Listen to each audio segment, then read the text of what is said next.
Salut à tous, bienvenue sur SVS. Alors Eric, aujourd'hui, c'est quoi le programme? Eh bien aujourd'hui c'est la grosse vidéo VZ, le démontage complet et le nettoyage.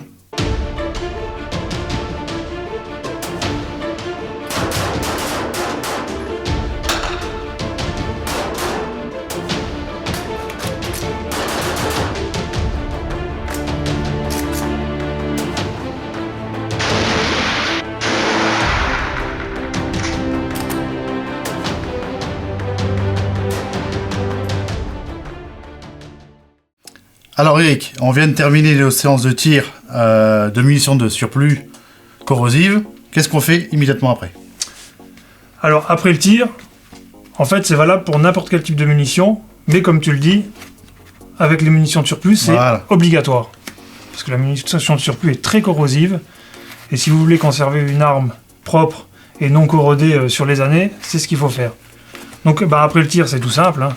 C'est les manipulations classiques. Hein. Mise en sécurité. Voilà, normalement la culasse est en arrière. Donc voilà, ce qu'on fait, c'est qu'on démonte juste le capot. Donc on fait ça au stand. Hein. Au stand, évidemment. Voilà, c'est au stand. Avec le piston. On passe 2 coups de borsneck. Donc le borsneck, hein, je pense que tout le monde connaît. Ça nettoie pas forcément, mais c'est bien pour sécher un canon ou pour faire un petit nettoyage express. Rapide. Voilà, express. Un coup de borsneck et un peu de WD-40, produit miracle en fait, dans le canon et dans l'empreinte gaz, tout simplement. Voilà. Tout ce qui peut rouiller. On peut en mettre aussi sur la culasse, mais bon, c'est pas obligatoire. Et ça, c'est les opérations principales quand on est au stand. Sachant que ça va pas protéger l'arme longtemps. Non. Voilà. Ah non, non. C'est vraiment pour faire le trajet, pour rentrer à la maison. Ça, après, vous la remballez. Hein. Vous n'êtes pas obligé de la remonter, même. Vous remettez votre verrou, vous mettez dans le sac, vous rentrez à la maison, et dès qu'on est à la maison, on fait le vrai nettoyage. Le grand nettoyage. Le plus important, celui qui va éviter à toutes les pièces de rouiller. Alors Eric, on est rentré du stand, on est à la maison, qu'est-ce qu'on doit faire immédiatement? La première chose à faire, c'est de démonter l'arme. Donc démontage classique, on vérifie qu'il n'y a rien dedans. On démonte le cache arrière. Donc le ressort. Voilà. Transporteur de culasse. Partie avant. Piston. Le ressort du piston. Le ressort. Et on n'oublie pas le frein de bouche. Moi je conseille de stocker le frein de bouche à part. On sait jamais. Surtout à long terme. Il peut faire corroder le canon. Et en même temps, ça permet de contrôler le canon plus facilement parce qu'il est très difficile de voir les rayures avec un frein de bouche monté. Voilà. Donc voilà, on a démonté l'arme. Première chose à faire, et là je vais en choquer plus d'un, c'est de faire tremper les pièces dans de l'eau bouillante. On se prépare une bassine d'eau et on fait tremper le frein de bouche, le piston et son ressort, bon, le marteau on n'est pas obligé, et surtout la culasse. Voilà, c'est les premières choses à faire tremper. Tout ce qui est en accès direct avec la poudre en fait. Exactement, on va les nettoyer. Ensuite l'arme en elle-même. Donc moi, je nettoie le canon avec du WD-40. La plupart du temps. Voilà, en plus c'est facile à en trouver, il y en a partout. Exactement. Sauf, une fois de temps en temps, tous les 3-4 nettoyages, à la place du WD-40, je mets un petit solvant à poudre. Armistol. Par exemple. Facile à trouver aussi au Décathlon, en plus. Et je vais nettoyer le canon, donc, avec l'armistol, mais là je vais utiliser la brosse laiton. Brosse laiton qu'on peut trouver dans des petits kits. Hein. Toujours au Décathlon. Petit kit classique. Donc ça c'est calibre 8 mm. Donc c'est facile. Hein. Ça sert bien, mais je me sers de la brosse laiton que pour faire un nettoyage avec du solvant. Parce que la plupart du temps, j'utilise en fait le kit d'origine, qui est très bien fait. Et qu'on trouve pas cher. Donc souvent, nous on l'a eu livré avec dans les kits, mais on peut le racheter pour 5-6 euros, je crois. Avec les deux baguettes, les rallonges. Donc tout est fourni. Voilà. La petite poignée. Qui fait réservoir d'huile. Voilà. Et le plus important, peut-être, c'est le protège-bouche. Pour éviter de rayer les rayures du canon. Qui permet de passer donc la baguette dedans. Il se clipse au bout du canon dans l'écran directement. Très facile. Donc là, en l'occurrence, on a mis du WD. Donc, on va utiliser le nettoyage classique, la baguette, hein, d'origine du kit. Donc, on la passe dans le canon. Toujours par la bouche, hein, avec la protection. Donc, on fait quelques allers-retours, ça suffit. Hein, c'est pas des balles en plomb, il n'y aura pas d'emplombage. Donc, il n'y a pas de souci. C'est assez simple. C'est un premier nettoyage express. Ensuite, pour nettoyer les vents, on utilise des petits tortillons. C'est pour nettoyer les tuyaux de pipe. Des cure-pipes, un truc comme ça, je crois. Ouais, pour les tuyaux de pipe. Ça se trouve dans les magasins qui font ça. Et c'est très bien pour nettoyer le trou des vents qu'il y a dans l'empreinte gaz. Dans l'empreinte gaz. Ça rentre tout seul à l'intérieur. Et ça permet de l'avoir propre. Petit coup d'écouvillon là-dedans, un petit coup d'écouvillon ici aussi. Hein. Bon, là, il n'y a rien. Donc, on peut mettre un petit coup de solvant et un petit coup de soufflette. Mais le principal, hein, c'est le canon et la sortie de gaz. Et la sortie de gaz. Donc, une fois qu'on a fait ça, je vais encore en choquer d'autres personnes. On va rincer le canon à l'eau chaude. Voilà. Donc, à la douche. À la douche, exactement. C'est le plus simple, c'est la douche. Donc, on met un peu de liquide vaisselle dans le canon. On va dans la douche.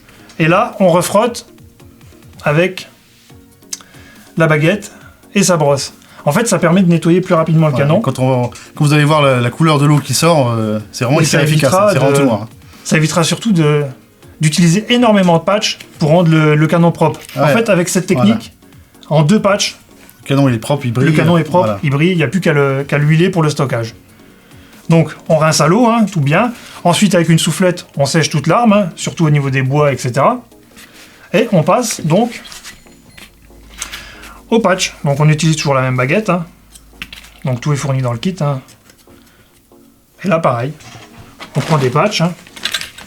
Patch classique. Hein, qu'on met sur la baguette.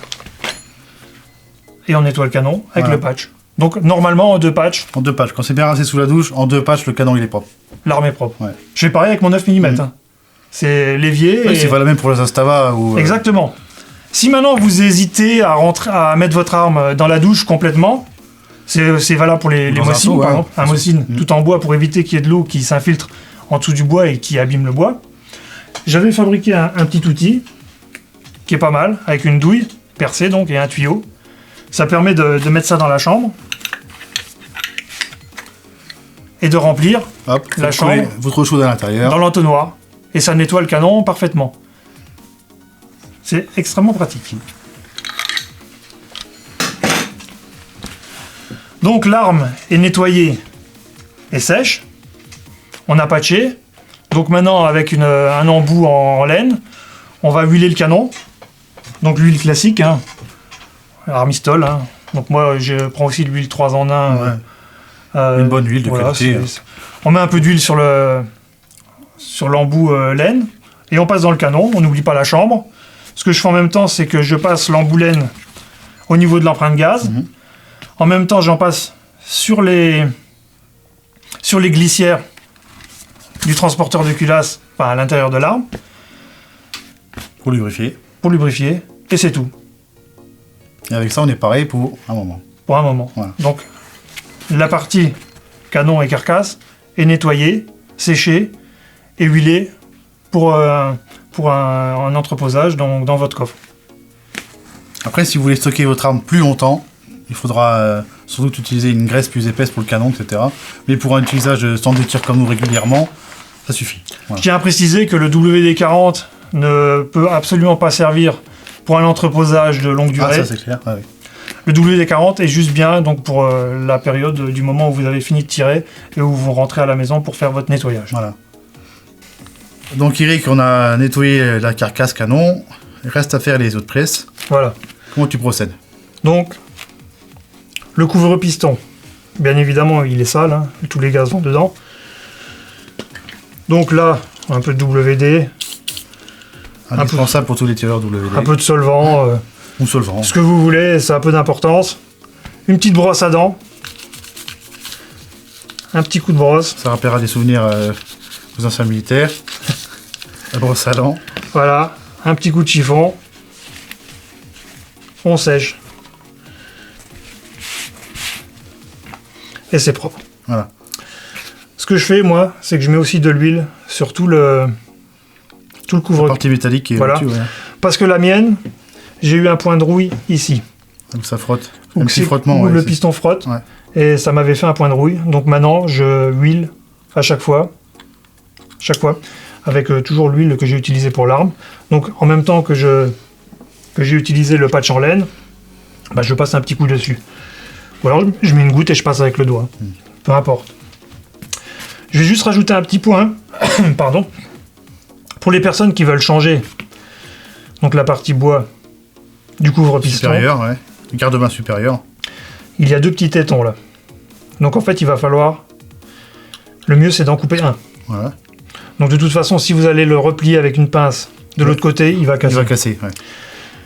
Ne cassez pas les deux, ça sert à rien. Vous en cassez qu'un, ça suffit. Et ensuite, c'est comme sur les AK, le bois tourne autour de la partie métallique et sortira par-dessus. Moi perso, j'ai cassé les deux. Comme ça, je suis tranquille. Les glissières sont de chaque côté. C'est comme sur une AK. Sauf qu'en plus, il y a ça qui rend le travail un peu plus difficile. Mais bon, c'est pas un problème. Donc, voilà. Maintenant, on passe aux pièces qui sont en train de tremper dans l'eau. Donc, il nous restait la culasse, le piston, le frein de bouche et le ressort. Bon, le ressort, c'est vite fait, hein. Un petit coup de brosse. J'utilise aussi une brosse. Métallique, laiton. Laiton, oui. Donc, on peut brosser un peu. On met de côté. Le frein de bouche, donc pareil. On utilise donc la baguette avec la brosse. Ce que je fais, c'est que je mets du liquide vaisselle. Pas de solvant, hein, pas besoin. Et on brosse. À travers les évents. On rince bien. On sèche bien, surtout. Et on huile bien. Comme toutes les pièces. On huile bien le pas de vis. On huile bien les alvéoles, l'intérieur. Et après, il est pareil pour être stocké. Même l'extérieur, hein. Une petite goutte d'huile, on passe avec le doigt. Ça protège. Et ça protège. De toute façon, qu'est-ce qui se passe s'il y a trop d'huile? Bah, il se passe rien. Bah voilà. Il se passe rien. Au pire, vous en avez plein les doigts au remontage. Au premier tir, ça va gicler partout. Mais après, c'est Par contre, n'oubliez pas de déhuiler votre canon avant le tir. Très important. L'extérieur, c'est pas la peine, mais l'intérieur, toujours déhuiler le canon avec le board snake. Avant chaque... Voilà. S'il ne sert pas à nettoyer, il sert à déhuiler. Donc voilà, on a huilé notre frein de bouche. Le frein de bouche, c'est bon. Donc le piston, ben pareil. Donc là, le piston, on est dans l'eau. On prend la... Bon là, il y a un petit point de rouille. Un petit coup de solvant. En direct. En direct. La petite brosse laiton. Et on brosse. Et surtout la partie interne. Petite astuce, le petit tapis là, où on travaille dessus pour nettoyer, en fait c'est un tapis de yoga au Décathlon à 3,50 €. Et ça permet de protéger vos meubles à la maison, avec un petit tapis de caoutchouc. Et voilà, un piston tout propre. Alors, le piston, après le tir, souvent il est tout noir. On n'est pas forcé d'enlever, hein. C'est pas un problème. Mais de temps en temps, si vous voulez l'avoir bien propre, un petit peu de mirror. Ouais, mirror. Ouais. Avec un chiffon. Voilà. Et ça part tout seul. Je fais exactement la même chose sur mon barillet de 44 Magnum. Et c'est nickel, c'est comme ça. Et c'est franchement nickel. C'est pas abrasif. C'est pas comme de la paille de fer, par exemple. Enfin, c'est surtout valable pour le 44. Hein. Là, ça a très peu d'importance. Mais ça part tout seul. Un peu de mirror avec un petit chiffon. Et ça rebrille comme neuf. Donc, ensuite, pareil. Hein. Là, je vais vous montrer en direct comment je huile mon piston. Donc, tout simplement, je mets une petite goutte. Et avec le doigt, je frotte. Donc, comme ça, il y a une petite pellicule sur toute la surface. Ça sert à rien d'en mettre trop non plus. Voilà. Piston huilé. Voilà. Il sera prêt à être monté et à être stocké. Le ressort, pareil. Vous avez les doigts gras, un peu de graisse dessus. Et la culasse. La culasse, pareil. Hein. Un coup de brosse. Si c'est tout noir, on peut passer un coup de solvant ou WD. Un coup de solvant. On frotte, ça part tout seul en général. Un coup de ouais, voilà. Un coup de solvant, un coup de chiffon, un coup de soufflette. Ouais. Et surtout pour la culasse, donc il n'y a pas de ressort au niveau du percuteur, on ne huile ou ne graisse jamais le percuteur sur une VZ. Il faut qu'il puisse bouger tout seul. Parce qu'en fait, c'est la cartouche qui va le maintenir en arrière. Parce qu'il n'y a pas de ressort qui le maintient en arrière à la base. Donc pour éviter un départ peut-être intempestif du fait d'un percuteur bloqué, ou de marquer une amorce, ou différents problèmes, ne jamais le huiler ni le graisser. Toujours sec. Donc un coup de solvant, un coup de soufflette, et c'est parfait. De toute façon, dans la deuxième partie, je vous montrerai aussi comment démonter la culasse. Donc une fois qu'on a nettoyé, séché la culasse,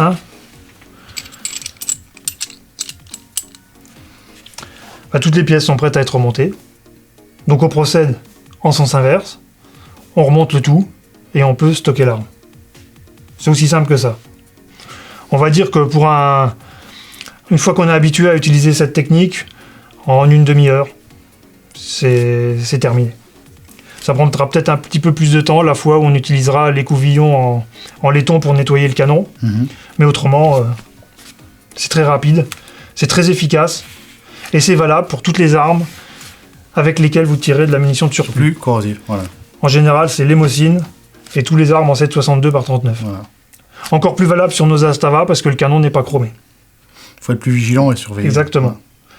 Et là, vous aurez une arme qui restera... Et de temps en temps, quand votre arme est stockée dans l'armoire, un petit coup d'œil, on vérifie qu'une lampe, si ça... Exactement. Il n'y a pas de corrosion quelque part. Et puis c'est pour ça qu'on ne revise pas le frein de bouche. Ça permet justement, rien qu'en mettant une petite lampe en haut du canon, de voir s'il y a eu un peu de corrosion ou pas. Voilà. Et c'est parfait. Bon, maintenant, Eric, tu vas nous montrer comment démonter le reste des pièces qui sont sur l'arme, la détente, la sécurité, etc. Donc, ça n'a rien à voir avec le nettoyage. Non. C'est une chose que vous ne ferez sans doute jamais. Ou alors pour remplacer une pièce abîmée, voilà. Ou pour faire un petit polissage. Voilà. Mais de manière générale... Ou si vous voulez repeindre votre arme aussi. Exactement. C'est ce qu'il faut, voilà. Si vous voulez la repeindre, il faut mieux démonter le mécanisme. C'est beaucoup plus pratique. Donc déjà, je ne vais pas le faire là, mais je vais vous expliquer comment démonter la crosse, par exemple. Donc la crosse, c'est tout simple. Il y a une vis derrière. Donc, vous dévissez. Vous enlevez la plaque de couche en métal. Et à l'intérieur, tout au fond, il y a une vis, tournevis plat. Et là, il faut un grand tournevis. Donc comme ça. C'est le plus grand. Le plus grand qu'il faut pour aller jusqu'au fond et pouvoir dévisser cette vis. Sur les VZ avec crosse pliante, il y a une vis souvent très difficile à enlever. Et pour ce faire, il faut un tournevis à frapper. Et ça va tout seul. Donc le tournevis à frapper pour la crosse pliante. Pour la crosse bois ou crosse... un très grand tournevis. Un copeau pressé, prenez le plus grand que vous trouvez. Et ça suffit pour aller jusqu'au fond. C'est parfait. Pour la poignée, à l'intérieur, il y a aussi une vis. Donc celle-là, elle se dévisse tout simplement. Et pour le garde-main avant, il y a une petite goupille. Ici. Il suffit de la pousser. Donc avec un chasse-goupille et un maillet. Elle va sortir par l'autre côté. Et la poignée bois va sortir toute seule. Ça, tac. Vers le bas. Et là, vous pourrez mettre vos accessoires tactiques. Poignée. Une crosse tactique, une poignée, tout ce que vous voulez. Bon. L'intérieur. Maintenant, l'intérieur. Alors, l'intérieur, c'est pas compliqué en soi. Mais il y a des façons de faire qui vont vous faciliter la tâche. Oui, il y a un ordre à faire. Il y a, voilà. Un ordre à respecter. Si vous respectez l'ordre, ça va tout seul. Sinon, c'est un peu plus galère. Donc, la première chose qu'on va faire, déjà, c'est enlever la goupille qui maintient le capot arrière. La goupille est maintenue par un petit axe à l'intérieur de la carcasse qui lui-même est poussé par le ressort en bas. Donc le ressort, c'est le ressort qui va ici. Donc c'est un ensemble, c'est une pièce où il y a 3 ressorts, voilà. Grosso modo. Le ressort sert aussi à la sécurité et au déclenchement de la gâchette, en fait. Au niveau tout simplement. Voilà. C'est le ressort qui fait tout. Donc, en appuyant sur le ressort,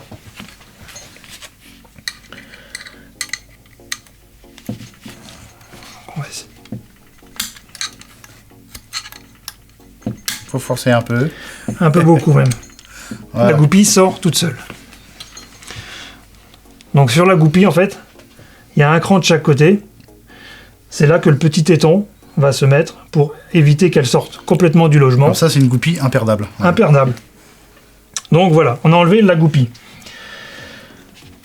Deuxième chose à faire, donc là je vais retourner l'arme, on verra mieux. Alors, voilà. On voit ici. Un petit axe. Voilà. Cette partie, métallique en forme de T,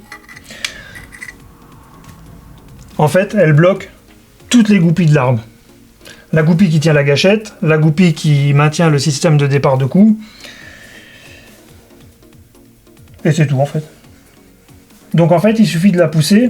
Il y a un petit rivet là. Elle s'axe autour. Hein. Donc en poussant la partie vers le bas, on débloque tout simplement l'axe de gâchette et l'axe de la détente. Tout simplement. Et là, on peut démonter les pièces. Donc pour commencer, on démonte la partie qui maintient le marteau. Donc tout simplement, on pousse la goupille avec le chasse-goupille. Elle sort de l'autre côté. Et là, ça sort tout seul. Voilà. Première partie, celle-là, ça va tout seul. Jusque-là, c'est pas compliqué. C'est pas compliqué. Deuxième chose à faire, c'est d'enlever l'axe. C'est d'enlever l'axe de la gâchette. Donc c'est pareil. Hein. On pousse l'axe dehors. Donc là, nous on le fait un peu à l'envers pour vous montrer. Donc c'est pas évident, mais en vrai c'est plus simple. Et l'axe sort tout seul aussi. C'est exactement le même que l'autre. Donc il n'y a pas de problème pour de mélange ou pas. Il n'y a pas d'ordre. Donc je l'ai enlevé, mais c'est pour faciliter en fait le démontage de la sécurité. Tout simplement. Donc la gâchette ne sortira pas. Ah. On la laisse dedans, c'est pas grave. Donc ensuite, sur la sécurité, on a toujours ce fameux ressort, ici. On sort trois lames quasiment. Le sort 3 lames. Hein. Donc les deux pour le semi-auto, pour le full, et en bas qui maintient le système de sécurité. Hein. Donc il suffit d'appuyer dessus. Et on tire. Il faut appuyer dessus du côté full en fait. À droite, on voit qu'il est au fond. Voilà. Et donc on sort ensuite la sécurité, tout simplement. Là, la sécurité est enlevée. Et à partir de là, la gâchette en fait... L'ensemble... Maintenant, elle sort toute seule. Voilà. On voit qu'elle est bien grasse. Donc celle-ci est bien grasse. Donc en fait, là-dessus, on ne met pas d'huile. On met de la graisse pour arme. Comme ça, hein, la graisse en pot. Mais jamais d'huile. Parce que l'huile, déjà, ça va vous alléger la détente. Et ça n'aura pas la même durée de vie que de la bonne graisse. Ça sert à rien de la nettoyer à chaque fois, d'ailleurs. Vous la graissez un petit peu. Bon, là, c'est peut-être un peu trop. Mais en tout cas, c'est parfait. Donc, une fois qu'on est là, dedans, il ne reste plus que le ressort. Le ressort qui sort tout seul.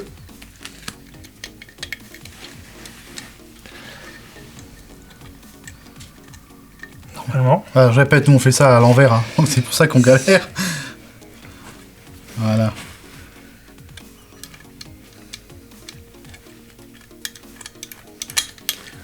Voilà. On sort le ressort. Il y a un petit rivet donc dans la carcasse qui vient au niveau de ce trou à l'intérieur. Et la partie creusée là, en fait c'est l'insert qui permet de visser la crosse. Donc en fait le rivet plus l'insert de crosse, ça maintient le ressort en place, toujours à la bonne position. Donc là je vais vous expliquer un peu plus le ressort. Donc là c'est la partie avant de l'arme, partie avant, partie arrière. Donc ça c'est ce qui pousse le petit téton arrière qui maintient donc la goupille de capot. Voilà, la goupille imperdable. Voilà. Ça, le ressort, celui qui est le plus proche de vous, c'est le ressort de semi-auto. Celui qui servira. Celui à droite, c'est celui qui sert en full, qui ici en l'occurrence ne sert pas du tout. D'ailleurs, la plupart du temps, la pièce, on voit qu'il ne reste plus que la pièce semi-auto, mais la pièce full a disparu. Mmh. C'est lors de la transformation par l'armurier. Donc celle-ci, en fait, vient appuyer du côté semi-auto, et il y a une pièce à côté qui vient sur la position full. Mais bon, là, en l'occurrence, on la voit pas. Vu qu'on l'a pas. On l'a pas. Et le petit bout de ressort devant, c'est-à-dire celui-là, celui-ci, c'est celui qui permet donc d'avoir l'écran qu'on voit ici, qui permet de faire la sélection de la sécurité. C'est-à-dire vers l'avant full, sécurité, arrière, ou arrière, semi-auto. Donc voilà, l'arme intérieure au niveau gâchette est démontée. On voit l'insert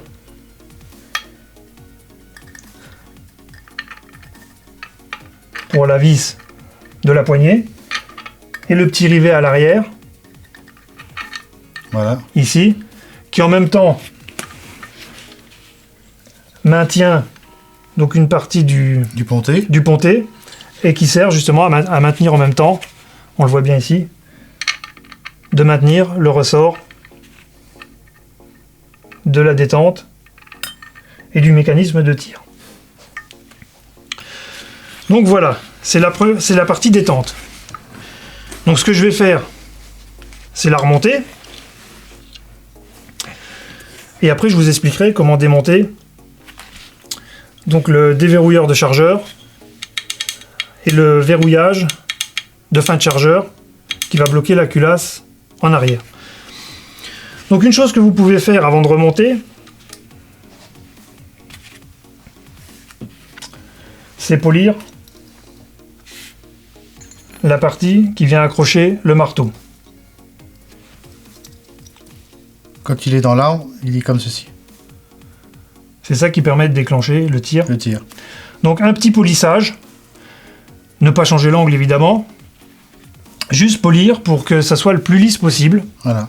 Le plus brillant possible, ça améliorera un petit peu la détente, elle grattera un petit peu moins, ça changera rien au niveau du poids, mais ça grattera un petit peu moins. Tant que c'est démonté, autant le faire. Voilà. Pareil ici, vous pouvez passer un petit coup de polissage aussi à l'intérieur. C'est un peu comme sur Glock, hein, ça fait penser un peu comme sur le Glock. C'est un peu, oui.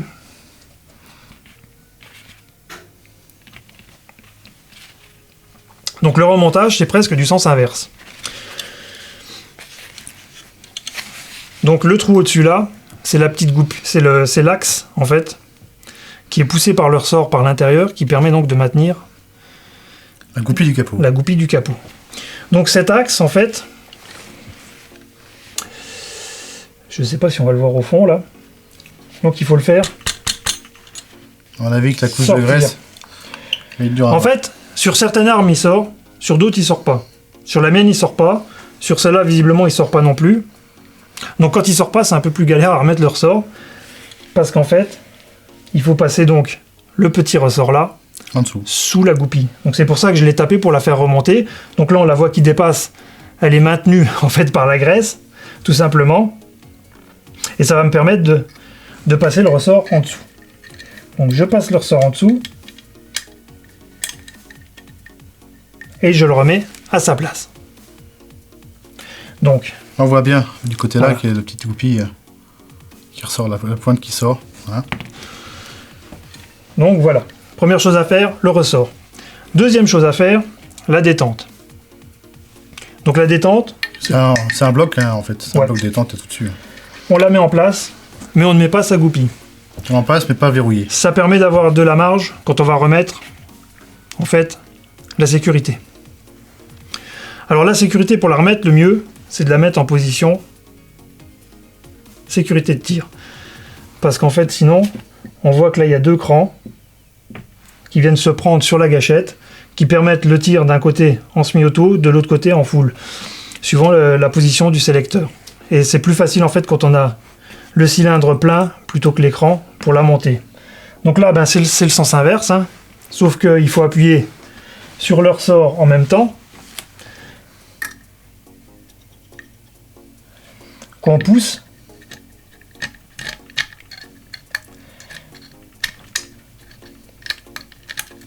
Voilà, elle est mise. C'est à la fois compliqué et facile. Voilà, quand on connaît bien l'ordre du démontage, ça va tout seul en fait. Hein. Une fois qu'on a fait ça, bah, tout simplement, on va remettre l'axe de gâchette. La goupille. Voilà, donc l'axe, à la rigueur, je m'aide du chasse-goupille pour guider. Et la goupille va se replacer pratiquement toute seule. Bien pratiquement. Toute seule, voilà, elle est mise. Donc la gâchette maintenant est fonctionnelle. Il ne reste plus qu'à mettre l'accroche du marteau. Donc là, c'est pareil, hein. On la place dedans.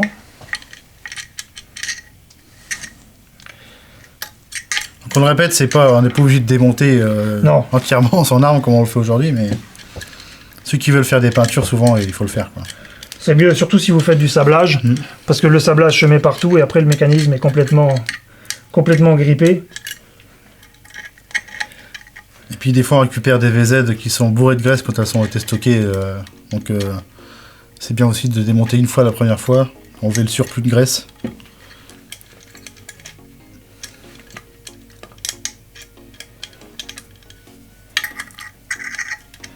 Donc c'est un peu galère. En plus, celle-là a été modifiée d'une façon qui rend le démontage encore plus délicat.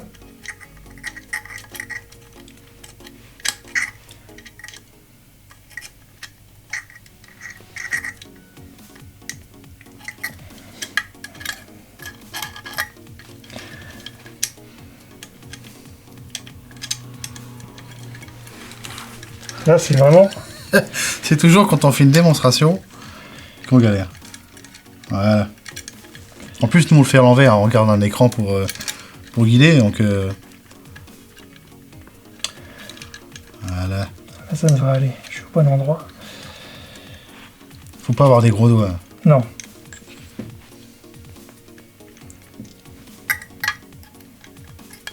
Mais bon, une fois au moins à l'achat, voilà, elle est en place. Ça y est, alléluia.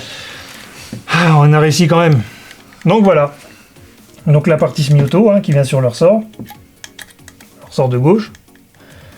La partie qui manque, celle qui servait au full, bien évidemment sur celle-là, elle n'est plus là. C'est ça aussi qui m'a donné plus de difficultés. Parce que sur les Eleni, elle est toujours présente, mais elle est meulée au-dessus. C'est un peu plus facile pour remonter la goupille. Mais sinon, voilà. C'est tout simple. Ensuite, il suffit de reverrouiller donc les goupilles. On refait monter l'axe dans son petit logement et ça a verrouillé toutes les goupilles. Donc plus qu'à ajouter la goupille du capot. Donc pour ce faire, c'est le sens inverse. On appuie sur le ressort en bas. On appuie sur le ressort en bas. Pour faire descendre le petit téton là. Donc là, comme il y a beaucoup de graisse, il ne veut pas descendre. Et voilà. Et elle est en place. Et donc elle ne peut plus sortir. Voilà. C'est tout simple. Le mécanisme de détente est démonté. Ça, c'est fait. C'est fait, vous n'aurez plus jamais à le faire, sauf si vous faites une peinture. Maintenant, un mécanisme indépendant, c'est le déverrouillage du chargeur et le petit téton qui bloque en fait la culasse en arrière. Donc là, il n'y a rien de compliqué. Il y a une espèce de petit pin qui traverse la carcasse et à l'intérieur qui bloque en fait l'axe du système. Le pin, on le voit ici. Voilà, dans le rond, dans le trou. Donc il suffit en fait de le pousser pour le faire descendre. Hop. C'est une petite, genre de petite goupille fendue. Voilà, c'est un pin de verrouillage, voilà. C'est tout simple, faut pas le perdre. Ensuite, on fait attention parce qu'il y a des ressorts.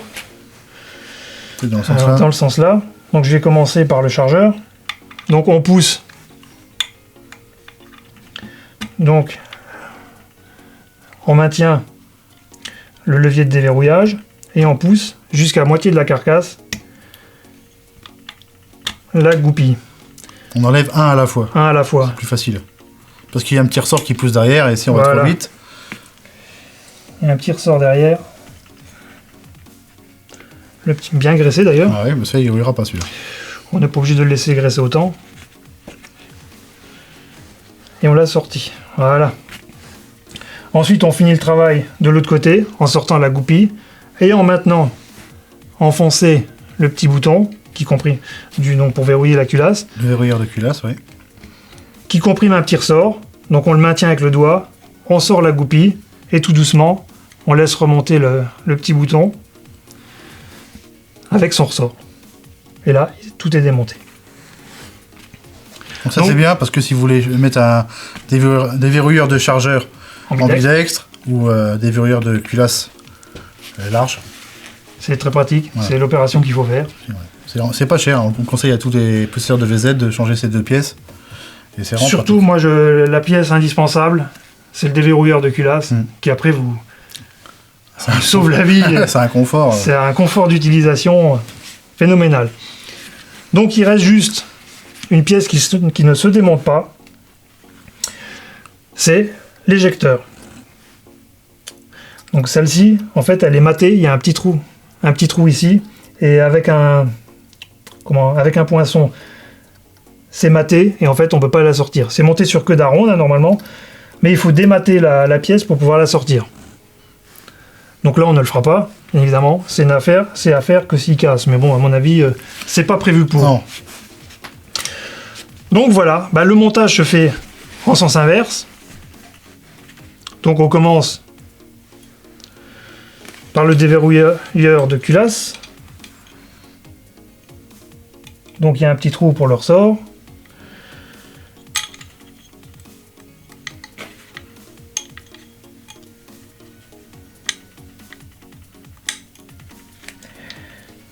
Quand on n'est pas dans le sens de travail, voilà, c'est galère.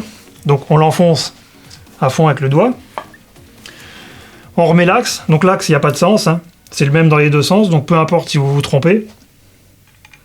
Et souvent, quand on achète l'ensemble des verrouilleurs, chargeurs et culasses, ils nous redonnent un autre axe différent qui permet que l'action soit plus fluide un peu.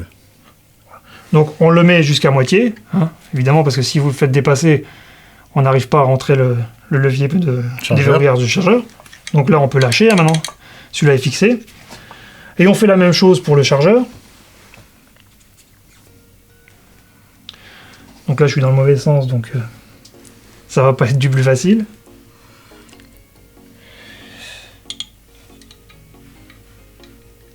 Donc on replace le ressort dans son logement. Et ensuite, je vais essayer de... Voilà, on pousse en arrière pour voir le trou et voilà. On met la goupille. Donc la goupille est remise.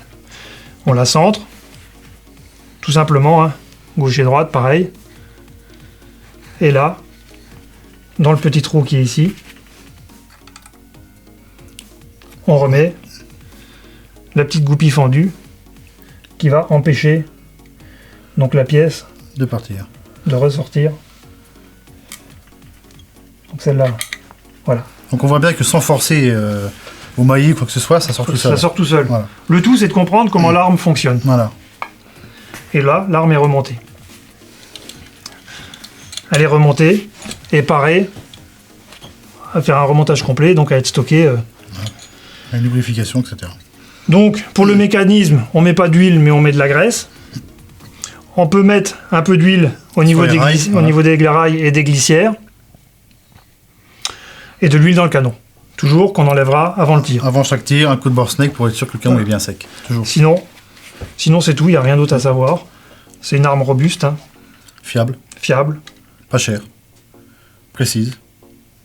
On a tous les avantages. La munition n'est pas chère non plus. Ouais. Donc c'est formidable. Eric, il reste cette pièce à démonter. La culasse. La culasse avec le percuteur. C'est pas obligatoire de le faire. Non. Je préconise quand même de le faire au moins une fois par an pour bien nettoyer le conduit du percuteur. On peut le faire avec l'outil fourni avec, la pointe, mais qu'est-ce qui arrive si on fait ça? On peut se blesser, tout simplement. Donc prenez un petit, le même que tout à l'heure, un chasse-goupille plat, ça évitera de vous le foutre le pic dans le doigt. Dans le doigt, et on oublie ça. Hop. Donc voilà. Donc les différentes parties de la culasse sont le corps de culasse, l'extracteur et le percuteur. À savoir que sur une AK, ces pièces sont maintenues par des goupilles, tandis que là, les pièces s'auto-maintiennent entre elles, juste poussées par un ressort avec son poussoir qui est ici. Donc en fait, c'est pas compliqué. Il va falloir, voilà, il faut juste une technique. Une fois qu'on l'a fait une paire de fois, ça va tout seul. Comme une huître. Comme une huître, c'est pour ça. Donc en fait, ce qu'on va faire, c'est qu'on va pousser le ressort vers l'arrière. Et normalement, l'extracteur devrait sortir tout seul. Voilà. Bon, pas encore. En soi, c'est pas trop compliqué, mais voilà. Il est sorti de son logement. Donc, on le sort doucement. On sort l'extracteur, le poussoir d'extracteur, le petit ressort de poussoir, le corps de culasse et le percuteur. Alors, on voit que c'est propre et pourtant la VZ-là a tiré plusieurs milliers de cartouches. Hein. Donc voilà. Donc en fait, le percuteur, il y a 2 méplats. Il y a des percuteurs, en fait, il n'y en a qu'un. Mais sur celui-là, il y en a 2. De chaque côté. C'est un peu moins galère pour remonter. Et en fait, la petite partie plate à l'intérieur de l'extracteur, c'est celle-ci qui va venir se bloquer sur le percuteur, sur le plat du percuteur, et qui le maintient en place lors du mouvement, tout simplement. Le petit retour que je ne sais pas si on va le voir ici, il y a un petit retour, c'est ça qui maintient donc l'extracteur sur le corps de culasse. Ça vient se bloquer à l'intérieur ici. C'est pour ça que c'est assez difficile à remonter, parce qu'en même temps, il faut presser le ressort et il faut pousser vers l'intérieur l'extracteur, tout en gardant le percuteur, le plat du percuteur ici. Ça paraît compliqué, ça l'est évidemment. Donc vous nettoyez bien solvant. Hein. Donc ne le faites pas si vous ne sentez pas de le faire, puis c'est pas utile à une fois par an quand même, c'est bien. Ça permet de nettoyer le canal du percuteur, qui est au fond. Pareil, on peut utiliser un cure-pipe ou un petit coton-tige avec du solvant. Donc c'est pas bien compliqué, mais c'est bon à savoir. Donc pour refaire, pour le remonter, donc on remet le percuteur à l'intérieur. Voilà. Donc on aligne le plat du percuteur par la petite fenêtre qui est ici. Face à nous. Face à nous. Donc on voit le plat, là on le voit. Hein. C'est au fond du puits, là, ici. La partie la plus délicate maintenant, c'est de remettre le ressort et surtout de faire tenir sur le petit téton le poussoir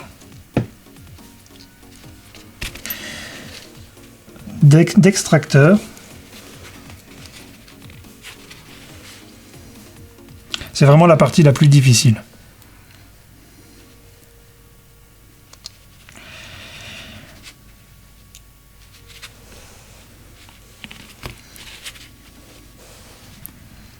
Si vous n'avez pas besoin de le faire, ne le faites pas. Ne le faites pas. Bon, c'est bon à savoir, mais... Si vous avez des grosses mains avec des gros doigts, ne le faites pas. Le problème, c'est que pour bien faire, il faut travailler debout. Et là, nous, on le fait à l'envers pour vous montrer. Donc mais le problème, c'est debout. C'est bien beau, mais ça ne met pas en place. Parce que là, finalement, le percuteur est redescendu, donc ça ne va pas. Mais on peut préplacer quand même l'extracteur. C'est-à-dire qu'en le comprimant un peu,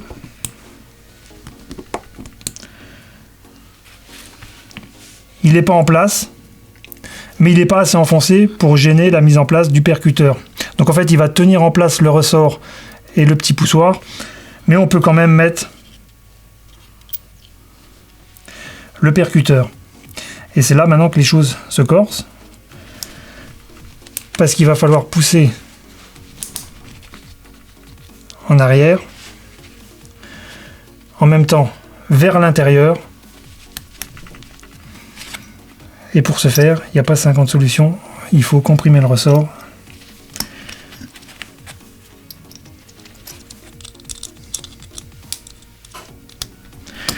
Voilà, on comprime le ressort. Voilà, c'est fait. Et ça rentre tout seul. Enfin, presque. Après 1h30. Non, ça rentre. Il faut prendre le coup de main. Voilà. C'est vraiment... c'est un truc qu'on démonte une fois de temps en temps, donc voilà. Je le fais de temps en temps. Autant, des fois, ça va y aller en 5 minutes. Autant là, au bout de 10 minutes, on a vraiment un mal de chien pour faire. Il faut dire ce qui est.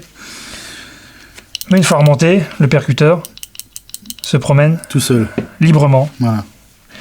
Donc voilà. Donc c'est pas obligatoire, on le répète, c'est vraiment... Pas obligatoire. Si vous le cassez, vous serez obligé. Sinon, pour nettoyer de temps en temps, tous les ans, si vous tirez beaucoup, vaut mieux le faire quand même. Et bien voilà, maintenant vous savez tout sur la VZ. On se retrouve très bientôt pour une nouvelle vidéo. Merci de nous avoir regardés. Salut!